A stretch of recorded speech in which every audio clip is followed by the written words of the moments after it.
Hello guys, magandang araw muli. Dahil nga narito tayo sa supermarket, naka-receive na tayo ng ating salary. At time na rin para bumili tayo ng ating stocks. Ito, pakita ko lang din sa inyo kung paano kami namimili dito. Ito, dahil nga naka-sale yung rice, yung bigas, 2+1 yan. Kaya dinamihan na namin 30 kilos na bigas.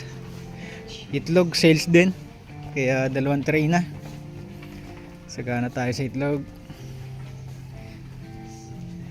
Siyempre hindi nawawala yung asukal at saka kape. Ayan, ito ang ating mga tropa, mga karne, manok.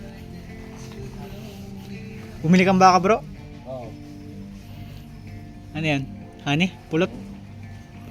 Salog. Pulot lang kaya.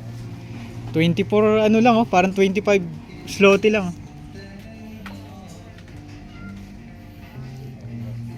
Puro kaya yan?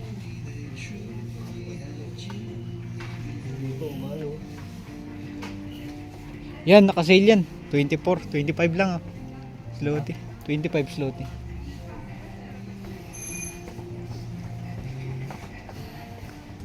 Ito guys, kapag namili nga tayo, maramihan na para isang buwan natin itong stock.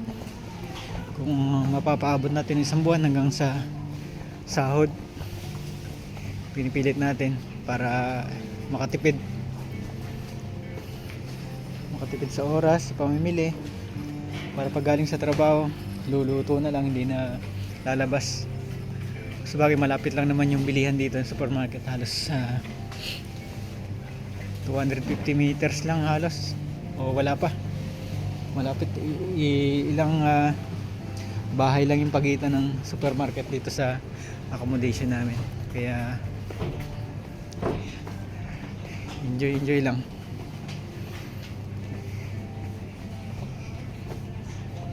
Masaya tayo, nakasahod na tayo. Meron ng pampadala sa pamilya. May pambili na ng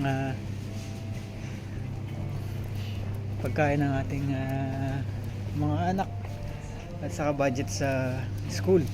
Kaya praise God, salamat sa Panginoon at malakas pa tayo at nakakapagtrabaho ng ganito. Yun lang. God bless everyone.